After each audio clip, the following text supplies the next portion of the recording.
Hi friends, welcome back to Kranti recipes. నేను మీ క్రాంతి. ఈరోజు మన ఛానల్లో కారం బూందీ గుడ్లు కర్రీ ఎలా చేసుకోవాలో చూసేద్దామా. అలా అయితే 2 గుడ్లు ఉడకబెట్టుకున్నాను. కూరకు కావాల్సినవి ఉల్లిపాయలు, 2 టమాటాలు, 2 పచ్చిమిరపకాయలు, కూరకు కావాల్సిన కారం బూందీ. అలా అయితే ముందుగా స్టవ్ వెలిగించుకొని ప్యాన్ పెట్టుకొని ఆయిల్ వేసుకొని ఆయిల్ హీట్ అయిన తర్వాత చిన్నగా తరుక్కున్న ఉల్లిపాయలు మరియు పచ్చిమిరపకాయలు అయితే కనుక మనమైతే వేసుకొని బాగా వేపుకోవాలి. అయితే ఇలా వేగిన తర్వాత మనం ఏంటంటే మూత పెట్టుకొని ఉంచి కాసేపు అయ్యాక తీసేయాలన్నమాట. ఓ 2 నిమిషాలు తీసిన తర్వాత ఉల్లిపాయలు బాగా మగ్గిపోతాయి కదండి. ఆ తర్వాత అయితే కొంచెం పసుపు మరియు కొంచెం కారం వేసుకోవాలి. కారం బూందీలో కారం ఉప్పు ఉంటాయి కాబట్టి కారం ఉప్పు కొంచెం మనం తగ్గించేసుకుంటే మంచిది.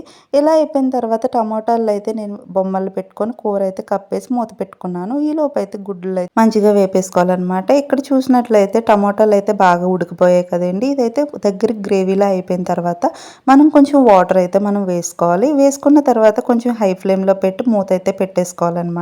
ఒక్క 5 నిమిషాల తర్వాత తీసేసిన తర్వాత కూర అయితే రెడీ అయిపోతుంది. దించేయడానికి ఒక్క 5 నిమిషాల ముందు అయితే కనుక మనమైతే ఇలా కారం బూందీ అయితే కనుక మనం వేసుకోవాలి. వేసుకొని కొంచెం కారం బూందీని అటు ఇటు తిప్పి మనం హై ఫ్లేమ్లో కాదు, లో ఫ్లేమ్లో కాదు, మధ్యలో పెట్టుకొని అయితే మనం ఏంటంటే మీడియం ఫ్లేమ్లో పెట్టుకొని మూత పెట్టుకొని ఒక్క 2 నిమిషాలు అయితే ఈ కారం బూందీని ఈ ఫ్లేవర్ అంతా బూందీకి పట్టేలాగా అయితే మనం అలానే పెట్టుకోవాలన్నమాట.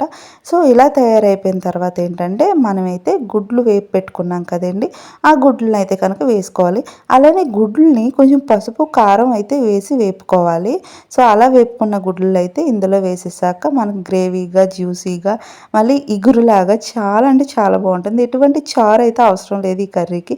సో ఈ వీడియో మీకు నచ్చిందని అనుకుంటున్నాను. నచ్చితే లైక్ చేయండి, షేర్ చేయండి, మన ఛానల్ని సబ్స్క్రైబ్ చేయండి. Thanks for watching.